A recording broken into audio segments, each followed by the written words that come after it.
ഇന്ന് കിട്ടിയൊരു ന്യൂസാണ്. വളരെ നട്ടിലോട് കൂടിയാണ് ഇനി ലോകം കാത്തിരിക്കുന്നത്. ഇസ്രായേൽ കയറി ഇറാനെ ആക്രമിച്ചിട്ടുണ്ട്. അതിന് ഏത് രീതിയിലാണ് ഇസ്രായേലിനെ ആക്രമിക്കാമെന്നൊന്നും പറയാൻ പറ്റില്ല. അപ്പോൾ ആ ആക്രമണവും ഇസ്രായേലിന് ചിലപ്പോൾ താങ്ങാൻ പറ്റാത്തൊരു ആക്രമണമായിരിക്കും. അമേരിക്കയും ഇറാനുമായിട്ടുള്ള ഒരു യുദ്ധത്തിൻ്റെ തയ്യാറെടുപ്പിൻ്റെ ഇടയിലാണ് ഇസ്രായേൽ ഇങ്ങനെയൊന്നും ചെയ്തിട്ടുള്ളത്. അപ്പോൾ ഇറാന് എന്തായാലും ഒന്നും അടങ്ങിയിരിക്കില്ല. എന്തായാലും ഇതിലുള്ള തിരിച്ചടി കൊടുത്തിരിക്കും. ആ തിരിച്ചടി ചിലപ്പോൾ ഭയങ്കര ആഘാതമായിരിക്കും. ഭയങ്കര ഇസ്രായേലിന് ചിലപ്പോൾ താങ്ങാൻ പറ്റാത്തൊരു അപകടമായിരിക്കും. അതിൻ്റെ ഇടയിൽ നമ്മളൊരു നേതാവ്, പ്രധാനമന്ത്രി അവിടെ പോയിട്ടുണ്ട്. നെതന്യാഹുവിനെ കണ്ട് സംസാരിക്കാനും കാര്യങ്ങളൊക്കെ. എന്തിനാണെന്ന് നമുക്കറിയില്ല. അപ്പോൾ എന്തായാലും നരേന്ദ്രമോദി സാർ തിരിച്ചു വന്നിട്ടില്ല എന്നുണ്ടെങ്കിൽ ഇറാന് യുദ്ധം കണക്കുകയാണെങ്കിൽ ഒരിക്കലും തിരിച്ചു വരാൻ കഴിയില്ല.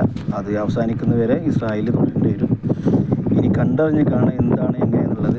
എന്തായാലും തുടർന്ന് ന്യൂസുകൾ വരുമ്പോൾ നമുക്കറിയാം എന്താണ് ഇതിൻ്റെ പൂർണ്ണ രൂപം എന്നുള്ളത്. അപ്പോൾ വീഡിയോ കാണാൻ എല്ലാവർക്കും കണ്ട് ഇഷ്ടപ്പെടുകയാണെങ്കിൽ ലൈക്ക് ചെയ്യുക, ഷെയർ ചെയ്യുക, സബ്സ്ക്രൈബ് ചെയ്യുക.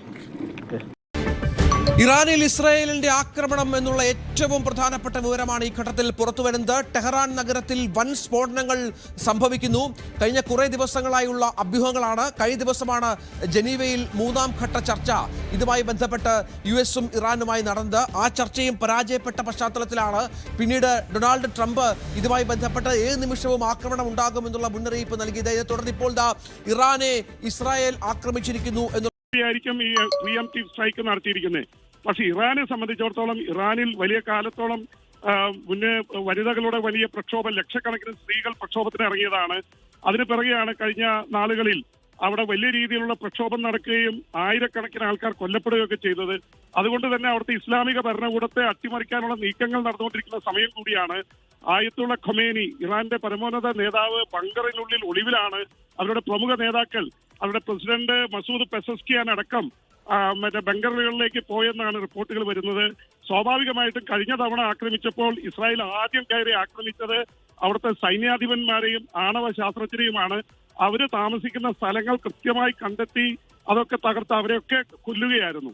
അപ്പൊ ആ തരത്തിലുള്ള ഒരു ആക്രമണത്തിനുള്ള സാധ്യതയുള്ളത് കൊണ്ടും മൊസാദിന്റെ സാന്നിധ്യം ഇറാനിൽ വലിയ രീതിയിലുള്ളത് കൊണ്ടും കഴിഞ്ഞ തവണ ഇറാന്റെ 1000 പേരാണ് കൊല്ലപ്പെട്ടത്.